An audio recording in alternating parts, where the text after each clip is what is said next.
Olá a todos, bem-vindos ao Energy Bites e hoje estou muito orgulhoso por ter aqui uma convidada muito especial, Filipa Cavalieri, por muitos apelidada em tempos como a Princesa do Judo, a primeira mulher a conquistar uma medalha a nível mundial no judo e europeia, uma das primeiras também. Filipa, bem-vinda aqui ao Energy Bite. Obrigado por teres aceito o convite e queria saber um bocadinho de ti, mas não do sucesso. O sucesso nós encontramos em todas as revistas e todos os jornais e todas as entrevistas, e eram muitas mesmo, mas eu queria saber como é que foi começar o judo para ti. Eu sei que tens uma família que está muito ligada ao judo, e isso aí acaba por ter trazido alguma pressão no início, alguma obrigatoriedade, ou viveste de forma diferente e foste à procura daquilo que gostavas?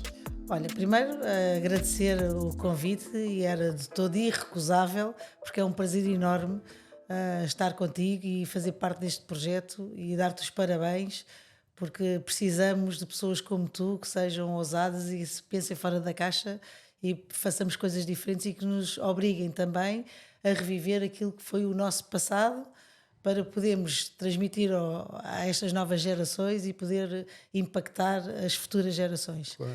Depois dizer-te que, para mim, recordo sempre com um bocadinho de nostalgia, mas também com muita alegria, o início de eu ter abraçado a minha modalidade, que foi o judo. E abracei-a principalmente em família, porque nós somos muitos irmãos e, portanto, vivíamos fora de Lisboa, vivíamos numa quinta, perto de Sintra, e, portanto, houve ali um período em que cada um de nós, dos nossos irmãos, fazíamos cada um a sua modalidade, o que era praticamente insustentável para a minha mãe, que principalmente não parava de andar a ir buscar e levar, porque tínhamos gostos diferentes. E de facto, quando o judo inicia na escola onde todos nós andávamos, foi uma oportunidade que os meus pais viram, e porque sempre consideraram que o desporto era uma ferramenta fundamental de educação, disciplina, de formação, mas também de hábitos de vida saudáveis, de nos colocar a todos na mesma modalidade. Mas os teus pais tinham essa ligação, tinham alguma ligação com o desporto? Ou tens alguma ligação familiar assim anterior? Não, o meu pai tinha praticado judo na tropa, a nível militar, mas sabiam a importância que o desporto tinha, portanto, na vida dos filhos, e queria que eles fossem mais saudáveis. E depois nós somos muitos, todos com muita genica, habituados a estar muito ao ar livre, a subir árvores, a idades muito próximas, portanto, estás a ver... Nada daquilo que é a realidade hoje, não é? Sim, algumas famílias, mas para nós, vá lá, enquanto que se calhar noutras famílias tu precisavas de sair de casa para estares com outras pessoas, com a natureza, exatamente. ou com outras pessoas da mesma idade ou idades parecidas, nós não precisávamos nada disso. Nós, entre nós, juntávamos 2 contra 1 ou 3 contra 2, e portanto havia inúmeras brincadeiras que nós toda a vida fizemos na nossa infância e que nos obrigaram a interagir e a aumentar a nossa cumplicidade enquanto irmãos, enquanto família. E portanto, quando o judo aparece na nossa família, aparece primeiro de uma forma muito colorida, com o judo tem isto, é inúmeros jogos, um desafio constante, a interação com outro ou com outros, portanto era o permitir continuar a estar em família, mas aprendendo todos uma coisa nova para todos. Quem foi primeiro foi o meu irmão Alexandre, porque obviamente era rapaz, já tinha feito judo em Sintra, mas não tinha tido uma experiência assim tão positiva, mas os meus pais consideravam que ele devia ter dar uma segunda oportunidade, e depois do Alexandre fomos todos. Eu até fui das últimas, porque eu estava mais ligada à dança jazz e à ginástica. Eras a mais nova? Não és Sou a mais terceira, nova, sou a terceira. Mas quando comecei foi assim uma paixão, e não te consigo explicar os primeiros anos. Portanto, aquilo teve um efeito enorme em nós, enquanto família, enquanto grupo, não é? Enquanto família, porque nós somos de idades diferentes e, portanto, a minha mãe, coitada, passava 3 ou 4 horas no mesmo local, e portanto as aulas eram primeiro com os mais novos, depois a minha mãe dava os banhos e vestiam logo o pijama e jantavam portanto, no sítio do judo, porque tinham que esperar pelos mais Os velhos. outros que viessem. E portanto, quando íamos todos para casa, já íamos todos De resto, já iam tarde, mas preparados todos à felizes. cama. Eu lembro-me também eu também quando iniciei o desporto também é tal como tu pensas, como tu disseste. A memória não é assim muito vívida, mas o que há é muito aquela sensação da felicidade. Também os treinos também eram sempre até tarde. Eu depois chegava à casa, depois era tomar banho de jantar, ir logo para a cama e começar logo. E sabes o que é que eu recordo também? É que o facto de nós estarmos todos a fazer judo durante anos e anos e anos, portanto, o treino não acabava dentro do Não dojo. acabava Porque depois nós vinhamos para casa, ou vínhamos a conversar sobre o que se tinha passado, ou tivemos várias fases, não é? Mas depois chegávamos ao jantar, também havia levas de jantar, porque houve um período em que, como é que era? Nós estávamos divididos em 2 ou 3 clubes. Os mais novos faziam judo no Estrela da Amadora, que era mais fácil para os meus pais irem buscar e levar. Depois as meninas faziam judo no Judo Clube Portugal, em Lisboa. Os rapazes faziam judo no Sport Algésia da Fundo. E depois havia a recolha, que às vezes era o meu irmão Alexandre, quando saía do Sport Algésia da Fundo, passava pelo Judo Clube Portugal, e então trazia todos.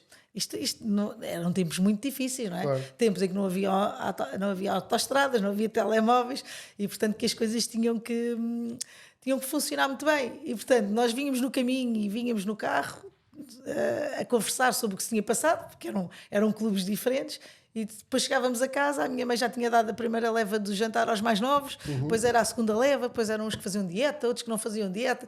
Bom, enfim, foram tempos espetaculares e pronto, que eu recordo com muita saudade, e acho que foram tempos que contribuíram para o sucesso. Claro. E que isso foi um processo que na nossa família teve muito impacto, mas também diz muito daquilo que nós somos hoje também individualmente, cada um de nós. Não sei se isso aconteceu contigo, se praticaste desporto com alguém da tua família, isso tem um efeito, uma cumplicidade e uma, não sei, há um laço, quer dizer, nós já temos laços de sangue. Claro. E a família, normalmente os irmãos são os nossos melhores amigos, não é?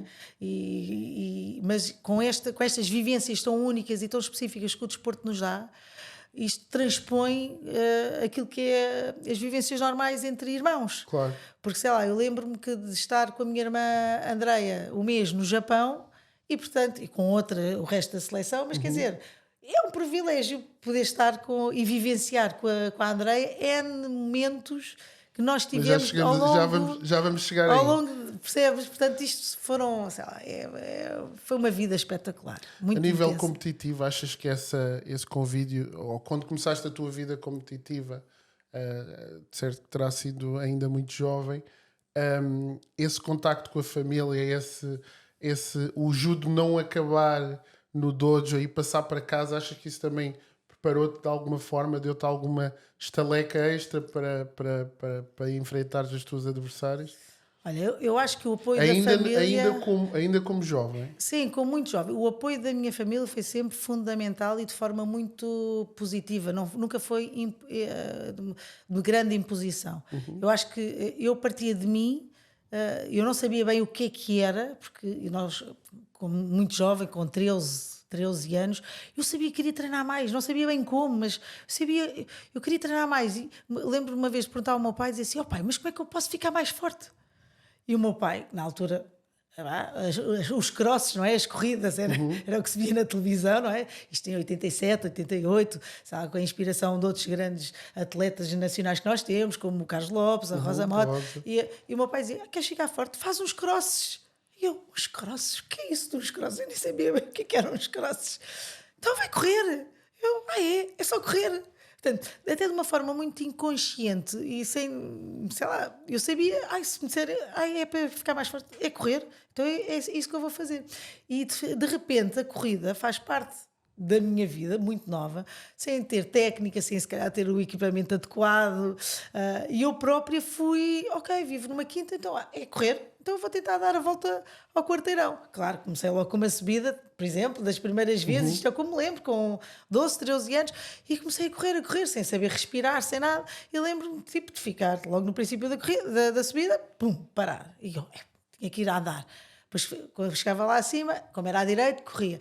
E de repente, tu dás por ti a desafiar-te a ti mesma, porque não tens ninguém à tua volta que te diga inspira, expira, baixa os ombros, faz. Portanto, e estas etapas solitárias, mas também de enorme desafio individual e intrínseco à nossa pessoa, ajudaram-me a quebrar uma série de barreiras, mesmo sem eu saber. Portanto, só mais tarde é que eu acho que tomei consciência que aquelas corridas sozinhas, que vencer aquela dificuldade, aquela adversidade, aquele desconhecido, me ajudaram depois, mais tarde, noutras guerras, noutras competições que eu tinha dentro do tapete.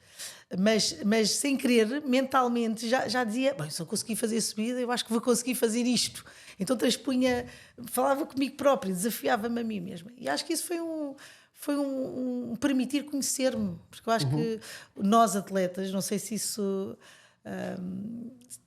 Acho que também te aconteceu, quem atinge o alto rendimento, não é? E quem permanece no alto rendimento, acho que nós temos que nos conhecer muito bem enquanto pessoas. Claro.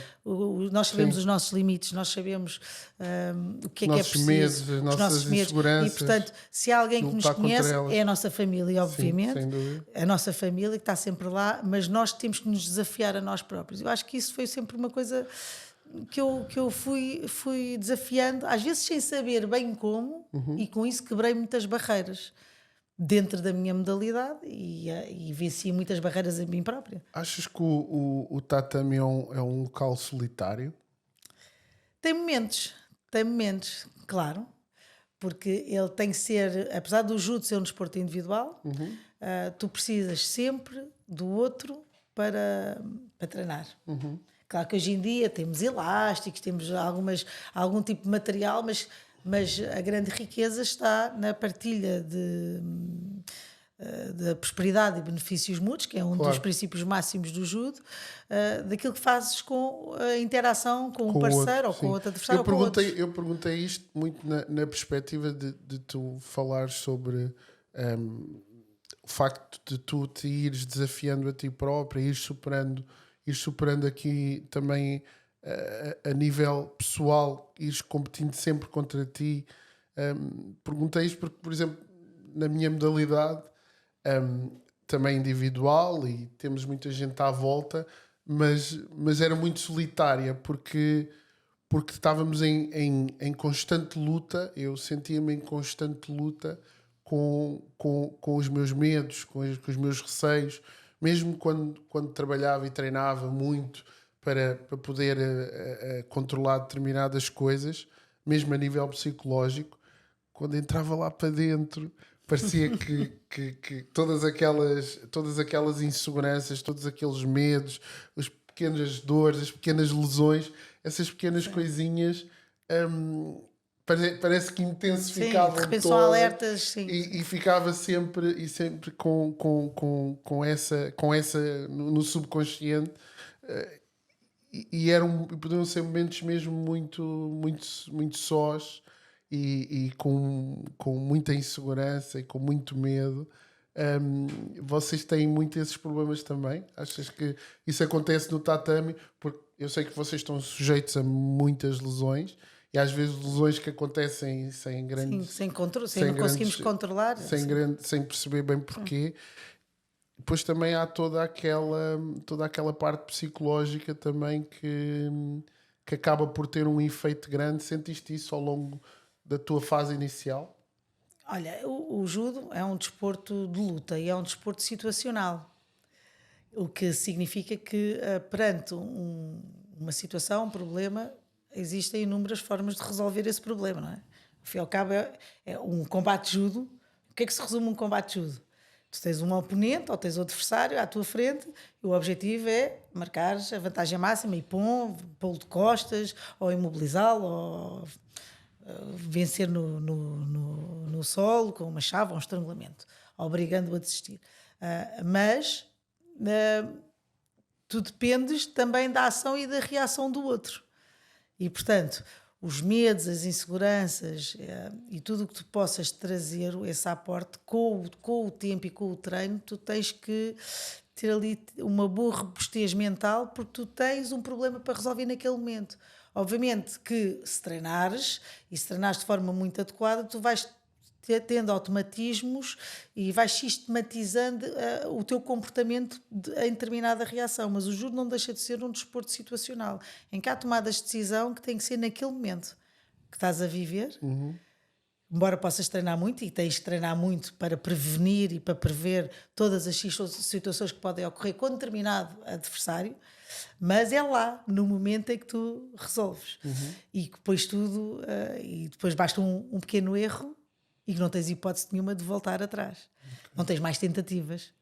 E, portanto, isso causa muita pressão, está muita coisa em jogo, porque tu podes ter treinado muito, podes estar muito bem preparado e por um pequeno erro teu e que o outro possa aproveitar, ou por um momento menos bom que tu tenhas em termos mentais, o outro pode levar a dele avante.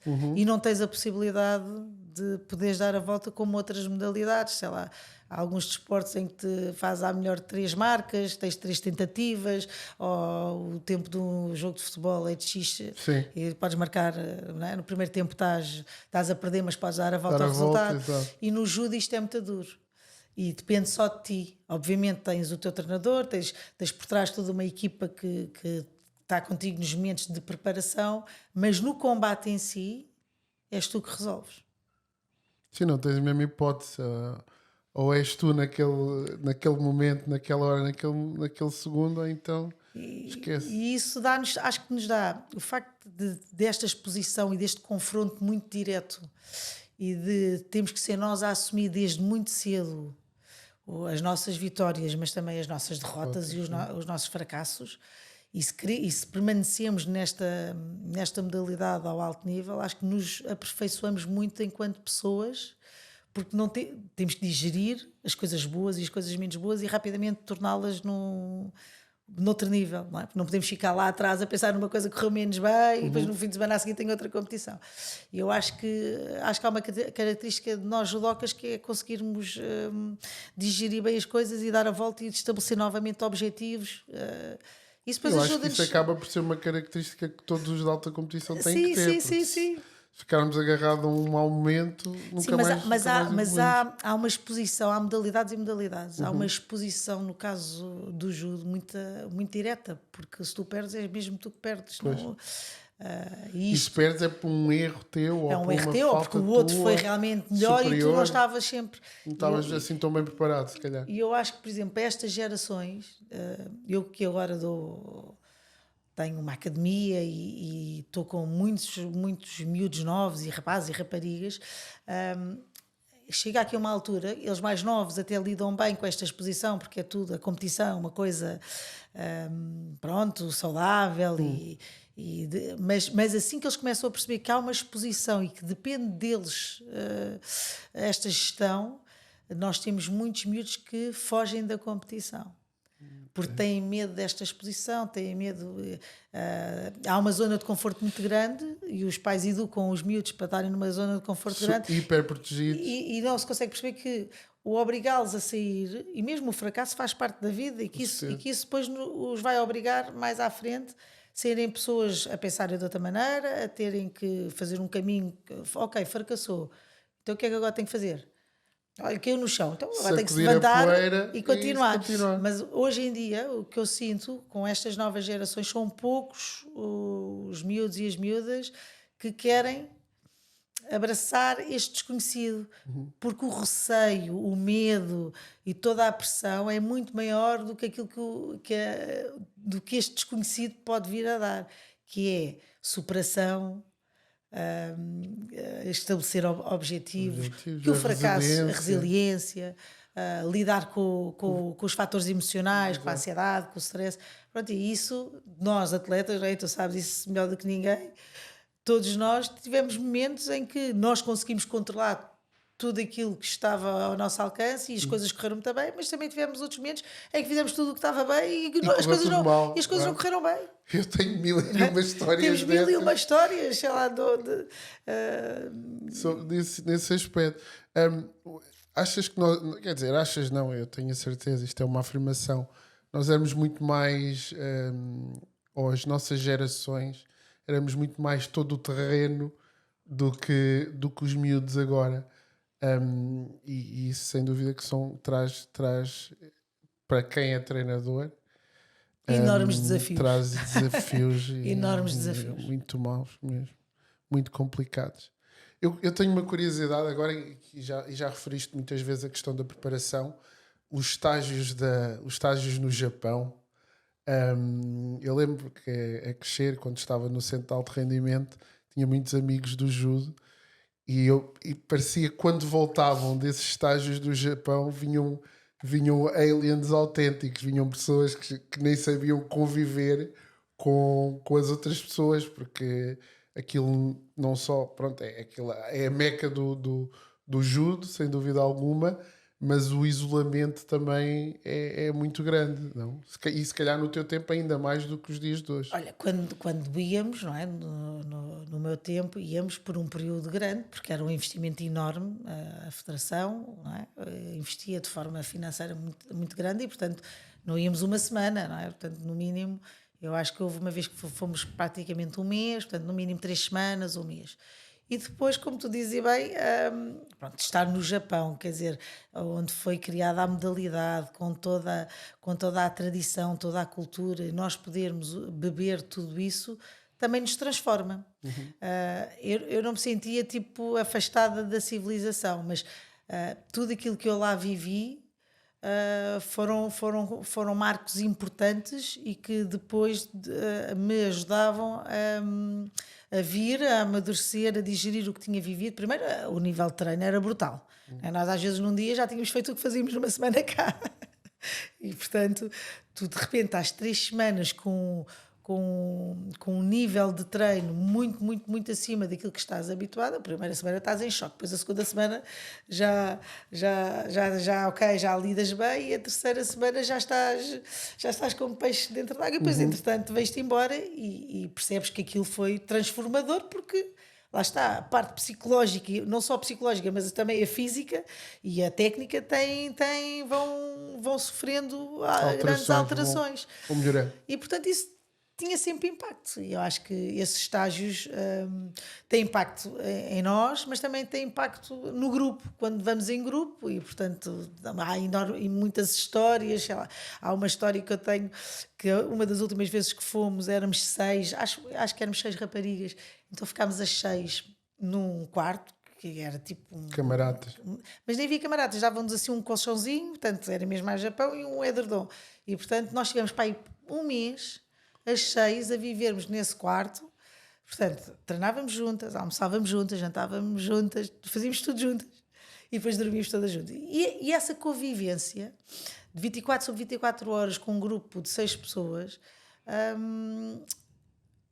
que tu começas a ver a vida de forma diferente, porque tu não estás sozinha, tens de estar em grupo. Pois há uma que gosta de se deitar às 10, a outra gosta de ler, a outra come à meia da noite, a outra levanta-se cedo. E portanto, essa gestão até extra-treino, essas vivências extra-treino, dão-nos uma capacidade para depois nós lidarmos com outras coisas na vida, não é? E tão novas, transformam-nos enquanto pessoas. E eu acho que isso faz parte da minha história. Não sei se te aconteceu a ti, sei lá, nós nos jogos, eu lembro-me, por exemplo, nos jogos em que eu fui, eu não ficava só com as pessoas do judo, ficava também com outras. Convivia com outras. E com pessoas que não conhecia. Sim. São poucas as pessoas que nós temos que se não passarem por estas experiências, este processo todo e estas vivências, não se conhecem tão bem assim. E não enriquecem na modalidade. Nós, por acaso, também tínhamos os estágios e nós íamos muito para os Estados Unidos, ou pelo menos nos últimos anos da minha carreira, foi quando eu tive essa oportunidade.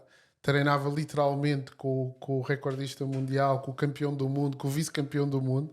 Tive esse privilégio.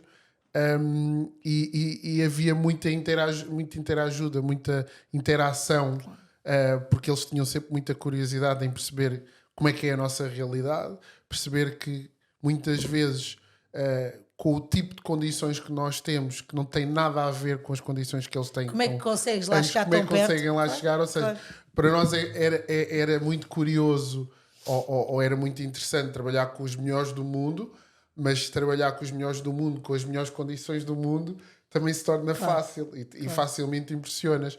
Mas eu achava muito interessante, e quando eu comecei a minha carreira mais internacional,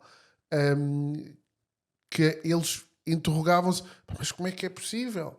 Como é que tu és capaz de fazer? Mas tu tens estas condições, vocês trabalham desta maneira, vocês fazem as coisas desta maneira. Eu disse: pá, não, olha, pá, a gente chega ali e tenta fazer com aquilo que temos, olha, e se precisamos disto ou daquilo, tentamos inventar, e muitas vezes nesse processo adaptamos, sim. E criamos novas formas. Sim.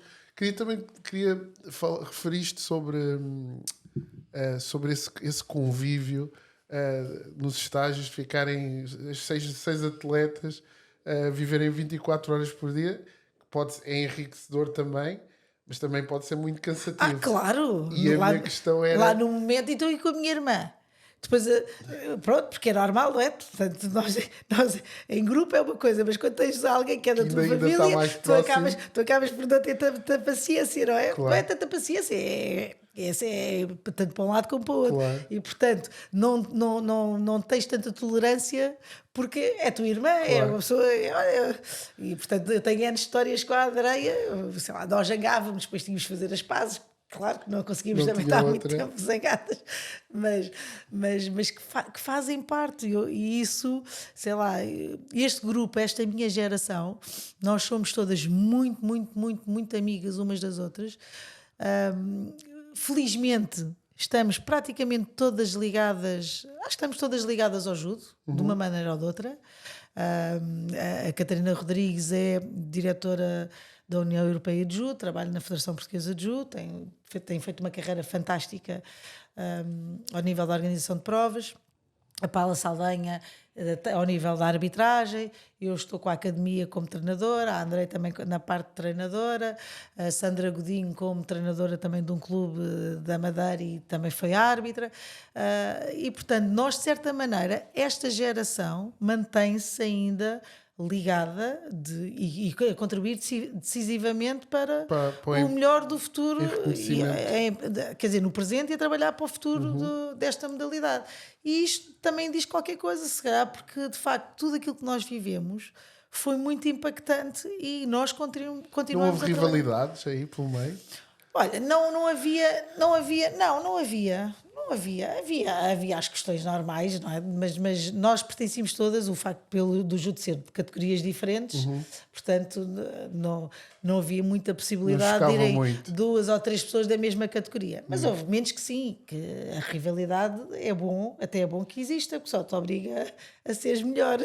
Claro. Se tu não tiveres rivalidade, se não tiveres ninguém, uma concorrência, tu, sem querer, achas que estás numa zona de conforto, não é? Cá em Portugal, pelo menos, não é? Portanto, a rivalidade sempre foi bom. Havia categorias mais disputadas e que às vezes iam duas atletas da mesma categoria, mas este grupo que eu te falei há pouco, cada uma de nós estava numa categoria de peso. E portanto contribui, portanto éramos a seleção nacional, porque de diferentes clubes, já vi nos dias mais recentes pessoal da mesma categoria que nem o mesmo ar toleram respirar. Sim, mas assim, nós da nossa parte não éramos muitas. E isto não era fácil, não é? Naquela altura. Hoje há mais raparigas a praticarem judo. Vês muito essa evolução na parte feminina? Vejo mais raparigas, sim. Mais que no masculino, porque a minha percepção é que tem havido uma maior renovação no judo feminino, ou seja, todos os anos ou de tempos em tempos vão surgindo muitas mais judocas femininas do que propriamente o masculino, que se resume a muito poucos. Lembro-me aqui de 1 ou 2 nomes no masculino que tenha sobressaído ultimamente, mas também não vejo assim muito mais. Porque não é fácil dar estes saltos qualitativos e hoje em dia a vida das pessoas é muito volátil. Eu no meu tempo, a experiência que nós temos foi que, não sei se isso também se passava noutras modalidades e no atletismo, mas nós de repente, nós éramos as judocas mais velhas e tínhamos 20 anos, olhávamos para cima e não tínhamos ninguém. Portanto, A nossa geração foi de facto a geração que foi até aos 30 anos a praticar judo ao mais alto nível. Eu, quando participei nos jogos em Sydney, tinha 28 anos. Não, 28 não, 26. Na altura, não, 26? Sim, 26, 27. Não, desculpa. Olha, já não sei. Não, tinha 25. Tu não és assim tão Ai, meu velha, Deus. por Não, amor de tinha Deus, Filipa. Por amor de Deus, tinha- não. Não, tinha 28. Sim, tinha 27, 28 anos. Mas nós tivemos anos sem ter referências. Vocês não tinham referência. Portanto, nós passámos foi a ser a referência para as outras Claro. gerações. Enquanto nos rapazes, os rapazes tinham referências dos mais velhos. E, portanto, havia um passar de testemunho, um passar de cultura e de valores que os mais novos podiam olhar para cima. Nós não tínhamos. E, de facto, foi a nossa geração que possibilitou isso, não é? Sentes que o judo tem sido evolutivo, ou seja, a cada geração de sucesso, quem vem a seguir já vem beneficiando daquilo que foi conquistado antes? Ou achas que começam sempre do zero? Eu falo disto e já referi disto noutras vezes, inclusive é aqui, que, por exemplo, no atletismo, infelizmente, a percepção que alguns de nós temos é que estamos sempre a começar do zero. Ou seja, temos um atleta que atinge um patamar incrível e depois, até que volte a haver um novo atleta, até que volte a haver novo sucesso naquela modalidade, é sempre muito difícil. Ou é feito pelas mesmas pessoas, ou então a estrutura não sabe absorver esse sucesso e criar novos, criar novos valores. Achas que vocês no judo têm esse problema? Bom, pois não sei se consigo responder assim com muita exatidão à questão. Sei que tem havido nestes últimos anos uma enorme evolução. Sim. Não é? E que as gerações mais antigas ajudam estas gerações a não começar como nós começámos. Portanto, há um caminho que já foi percorrido, mas acredito que há um caminho que continua a ter que ser percorrido para as futuras gerações. Portanto, eu acho que em cada geração há coisas que eles vão quebrando, vão desbravando e que a geração seguinte vai sempre beneficiando. Se estamos no ponto em que já sabemos tudo e que já temos uma enorme evolução, não, porque ainda há sempre barreiras a quebrar.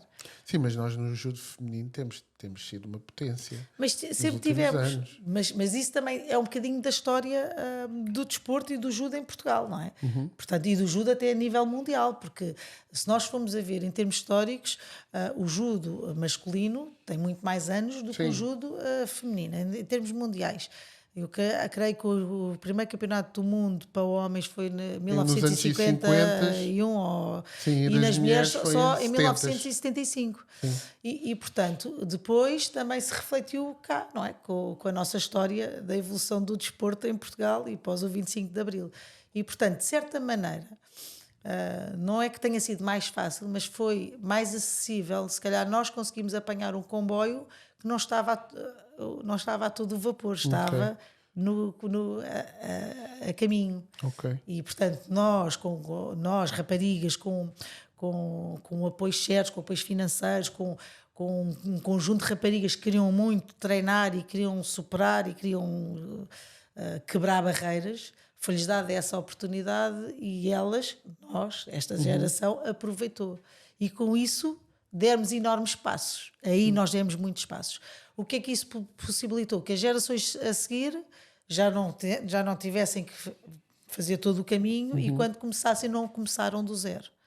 E, portanto, se fores a ver, nós temos muitos bons resultados, não somos muitas, mas temos hoje em dia atletas de grande renome internacional, como a Telma, como a Bárbara, como outras atletas, já na casa dos 30, a Joana Ramos, que terminou a sua carreira perto dos 40, coisa que há 20 anos atrás isso era praticamente impossível e nós parávamos perto dos 30 anos. Portanto, em quase 20 anos, não só elas tornam-se referências e conseguem prolongar as suas carreiras até mais tarde e com isso trazer mais conhecimento e ajudar as gerações mais novas. E isso há uma grande riqueza.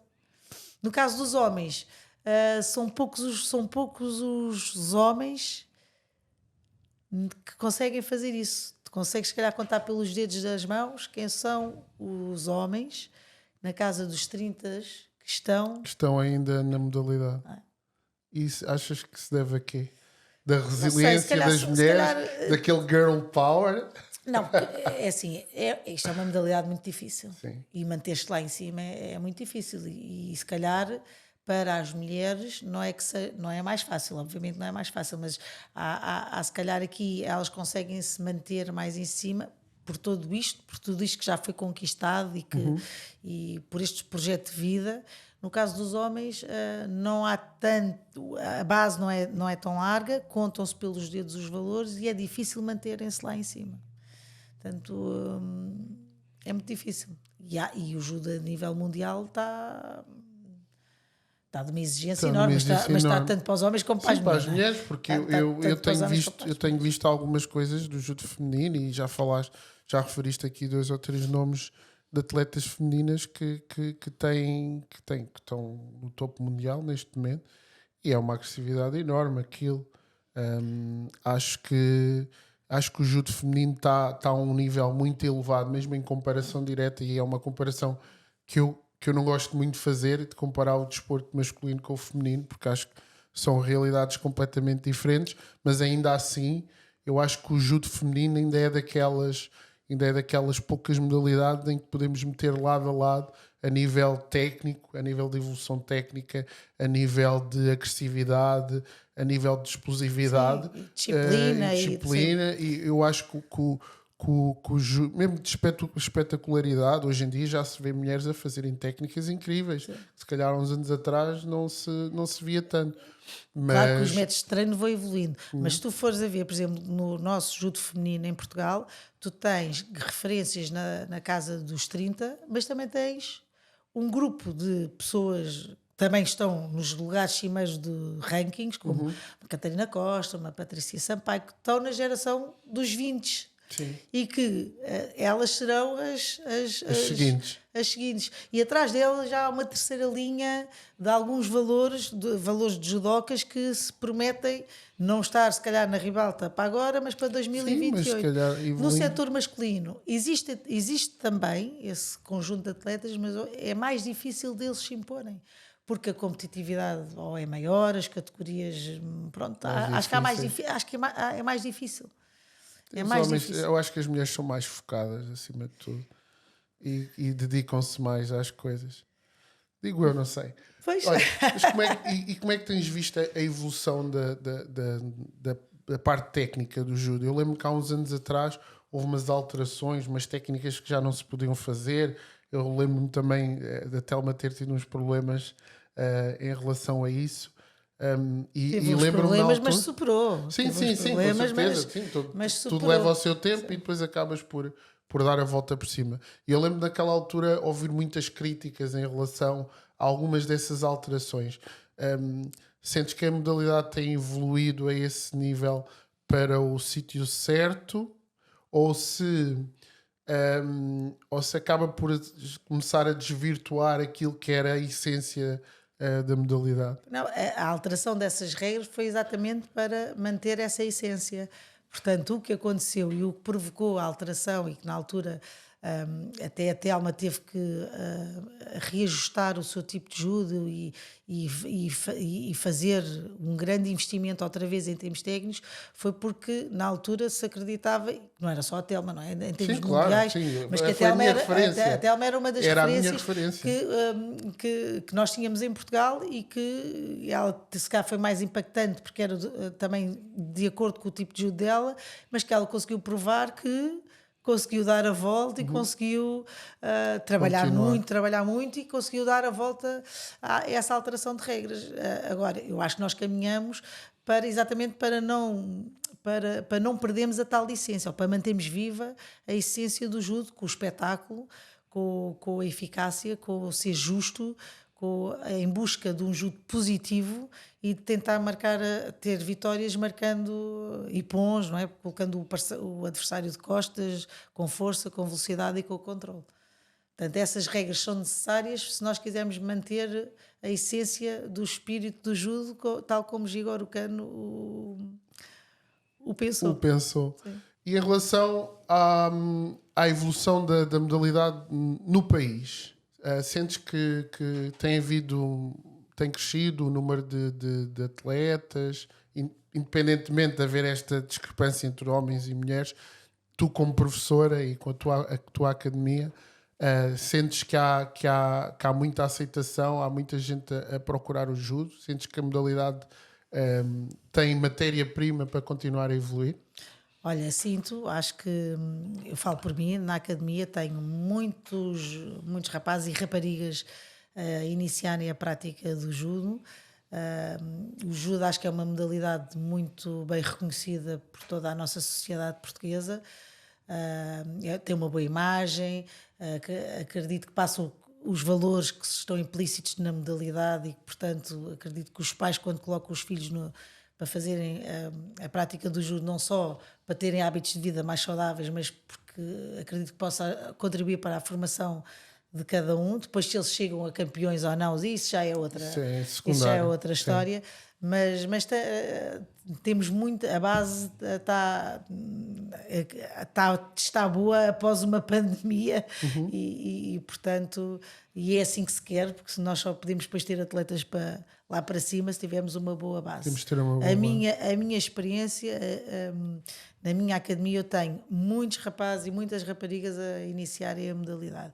E isso é uma coisa muito, muito interessante e que gostam das aulas e gostam de aprender. Os pais percebem que não é só uma modalidade só para fazer judo, mas que percebem que há ali, nas aulas está implícito uma série de disciplina, respeito, amizade, há ali um trabalho de fundo e que percebem que esse trabalho não se faz ainda 1 mês ou 2 meses. Portanto, é um trabalho e tenho muitos judocas que já estão comigo há muitos anos.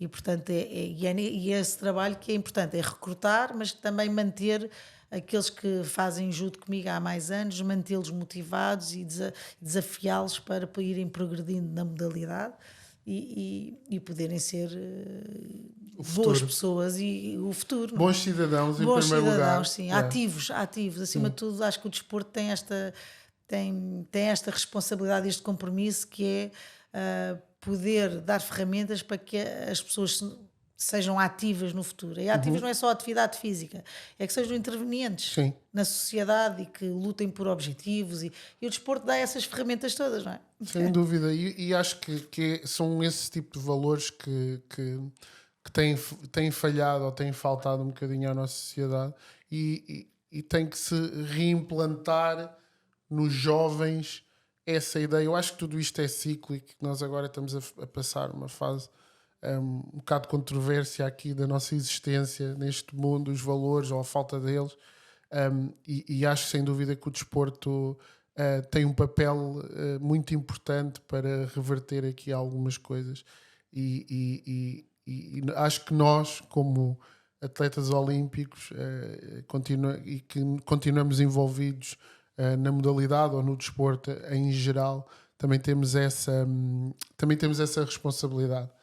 Eu queria saber, a nível federativo, tu tens aí algum papel? Tu eras treinadora nacional?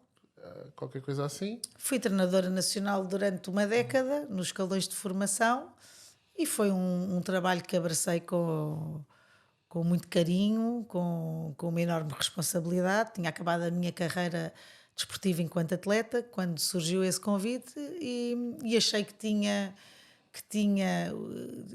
sido uma privilegiada por ter tido tantas conquistas e tantas vivências e achei que quando terminei a carreira e quando fizeram esse convite que eu tinha que devolver aquilo que tinha tido.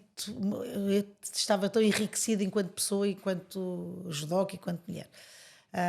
Foram 10 anos muito exigentes, sempre a tentar contribuir e a dar para as gerações que foram passando na seleção nacional, e foi um trabalho que fechei esse ciclo, mas sei que hoje no meu dia a dia aquilo que aprendi e aquilo que desenvolvi lá eu consigo aplicar hoje em dia na minha organização.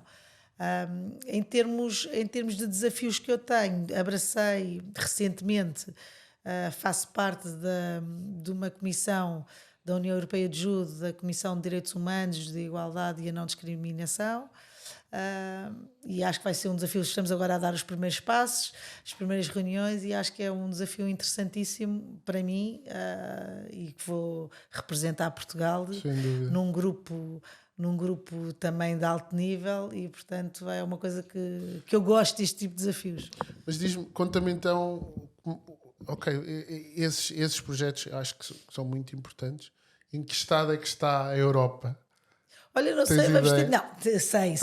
Há trabalho já feito. Sim. A ideia é que haja. Os países trabalham, se calhar, de acordo com a sua realidade, e a ideia é que haja, ao nível europeu, um conjunto de orientações e que depois possam dar a cada federação para a implementação de boas práticas nestas áreas, Para se uniformizar ali. uniformizar e, portanto, elevar daquilo que se considera importante, a proteção de crianças e jovens, tornar o desporto mais igualitário, mais acessível, mais sustentável, que não haja discriminação.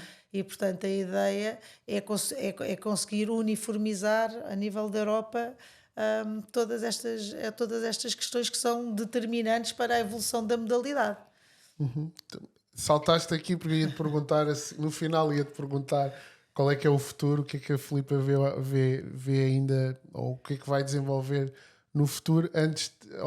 Já voltamos aí, a nível nacional. Eu sei que tu és membro da Associação de Atletas de Alta Competição, tal como eu, né? Um projeto que tem sido mesmo muito enriquecedor e finalmente vemos alguma coisa a ser feita, mas tens um papel mesmo na direção da AOP. Olha, eu abraço vários, eu visto várias peles, porque não consigo resistir quando me convidam para alguma coisa. Acho que também, não é só não resistir, mas acho que também tenho essa responsabilidade, esse compromisso, tal como te disse há pouco, tentar devolver. Não sou perfeita, mas acho que o meu percurso dita um bocadinho aquilo que eu sou, mas aquilo que eu quero continuar ligado ao desporto em termos nacionais. E, portanto, a AOP é um projeto muito interessante, muito voltado para dar voz ativa aos atletas olímpicos. A direção é composta por um conjunto de pessoas, das quais, pronto, tivemos todos uma grande experiência e temos todos um know-how na área do alto rendimento, e, portanto, tudo aquilo que nós estamos a fazer para os atletas olímpicos e a todos os projetos em que estamos envolvidos é, de certa maneira, para otimizar todas as ferramentas que nós tivemos enquanto atletas olímpicos das nossas modalidades e durante um período, mas, acima de tudo, como é que nós podemos ser bons exemplos e boas referências, e como é que podemos impactar na sociedade. E, portanto, isto tem sido feito muita coisa, tem sido muito exigente, há muito trabalho que foi feito, mas ainda há um tanto de trabalho para fazer, e só é possível com um conjunto de pessoas e com o presidente, com o envolvimento das pessoas, envolvimento das pessoas. Isto exige tempo, exige disponibilidade, e só é possível ser feita em grupo e em equipa. E depois há outros projetos que eu abraço com muito compromisso. Faço parte do Conselho Nacional de Desporto desde 2017 e, portanto, também tenho uma voz a dizer nas coisas que se vão passando no Conselho Nacional de Desporto, com as coisas do desporto. Sou presidente da Comissão Mulheres e Desporto, da Comissão Consultiva do Comitê Olímpico de Portugal.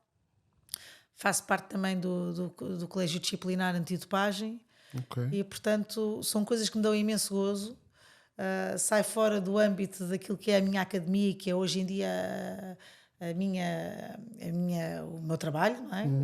Que eu tenho para dentro, de inspirar, de cativar, de dar aulas, do ensino, de toda a parte organizativa e logística daquilo que é um negócio, não é? Sim. Que é a minha associação, e, portanto, poder estar envolvida no desporto, não só com o judo, mas no desporto ao nível nacional, nestas diferentes vertentes, torna-me uma mulher muito rica, com muito pouco tempo, portanto estou sempre envolvida em coisas, mas que me obrigam. O que eu sinto é, estou sempre a sair um bocadinho fora da minha zona de conforto e estou sempre a crescer. Estou sempre, por exemplo... E isso é que é interessante, não é? Ficamos agarrados à mesma Não, coisa e isso foi um sempre. bocadinho foi a nossa vida A nossa toda vida enquanto como atletas. atletas, exatamente. Olha para mim, olha para isto. Também nunca pensei na vida poder fazer uma coisa Eu destas acho e, no que entanto... isto é bom, é assim, somos bons exemplos para nós próprios, mas somos bons exemplos, olha, para os meus filhos, que percebem que a mãe faz isto, faz aquilo. Agora estou ligada, sou coordenadora da segunda edição das Novas Lideranças, que é um programa fantástico do Comitê Olímpico de Portugal, em parceria com o IPDJ e com a SIG, que é para um programa de formação de jovens dirigentes desportivos, para poder, e com a temática da liderança e da igualdade de género, e para poder dar ferramentas aos jovens dirigentes do nosso país para começarem a olhar para as questões da igualdade de género de outra maneira. E, portanto, ter a oportunidade de estar envolvida neste tipo de projetos é fantástico. Porque conheço mais pessoas, porque dou a conhecer mais daquilo que eu sou, vou aprendendo, porque isto há caminhos que nós vamos percorrendo e tu dizes, uau, acabas um trabalho fantástico, a experiência, e acrescentas sempre qualquer coisa em ti. E isto tem sido assim. Acho que esta é a experiência de quem está ligado ao desporto e quem gosta de ser desafiado. O desporto ou o alto rendimento não acabou ali, mas nós continuamos a incrementar e a exigir um bocadinho de nós para nos obrigar a dar mais passos. Isso é fantástico. Os meus filhos, acho que consigo transmitir isso aos meus filhos para perceber que eles têm que ser resilientes e que têm que aceitar coisas e que perceberem que há investimento para depois um dia mais tarde termos retorno. Escolher, sim. Porque nada se resume eu só faço isto, não é? Porque hoje em dia as gerações é assim, eu só faço isto se tiver aquilo. Não, às vezes nós temos que abraçar desafios, até podemos financeiramente até pagar. Há desafios que nós até abraçamos e não temos retorno financeiro, mas temos um retorno enorme de outras riqueza, valores, pessoas, abrir-nos portas para vivenciar outras experiências. E, portanto, isto eu transmito aos meus filhos, mas também transmito aos meus atletas da academia, não é? Pronto, olha, normalmente termino tentando saber o que é o futuro. Já falaste do futuro, mas agora aqui uma outra questão é: como é que vês a saúde do desporto no nosso país? Geral. Olha, a saúde do desporto. Olha, daquilo que depende de mim, eu faço todos os dias para tornar o meu desporto mais saudável, com mais saúde. Dentro da academia tenho a preocupação não só com os meus atletas, como agora com projetos para as mães e para os pais dos meus atletas, tentando envolver a comunidade. Mas acredito que cabe a cada organização desportiva também mudar essa responsabilidade e ter essa missão de ir impactando, envolvendo, abrindo os braços para toda uma comunidade à volta. Se todos nós fizermos a nossa parte, seria mais fácil. Fica mais fácil, mas obviamente que é sempre necessário haver boas medidas para que se traduzam em boas práticas, para que haja uma evolução ao nível do desporto, a nível nacional. Não é? Olha, obrigado, Filipa. Obrigada enorme ter aqui falar contigo. Então a minha é gigante. Gigante, obrigada, Filipa. E pronto, e ficamos por aqui. Foi o nosso programa desta semana.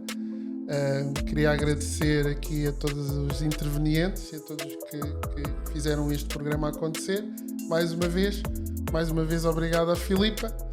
E espero por vocês para um próximo Energy Bites, onde se contam as histórias que contam. Obrigado.